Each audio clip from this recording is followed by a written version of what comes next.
సినిమాలు, serials, comedy shows వీటి ద్వారా నీకు సంతోషం కలుగుతుందని చెప్పి నువ్వు భ్రమపడుతున్నావా ప్రియ సహోదరి, సహోదరుడా?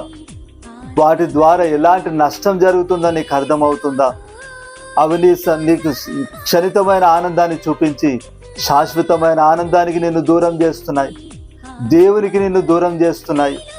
నీ సమయం వృధా అయిపోతుంది.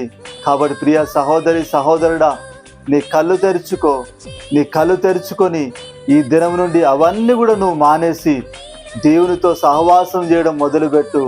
మరి 1 కొరింథీ పత్రిక 6వ అధ్యాయం 17వ వచనంలో మనం చూసుకుంటే కనుక, ప్రభువుతో కలుసుకున్న వాడు ఆయనతో ఏకాత్మై ఉన్నాడని దేవుని వాక్యం సెలవిస్తుంది. హల్లెలూయా.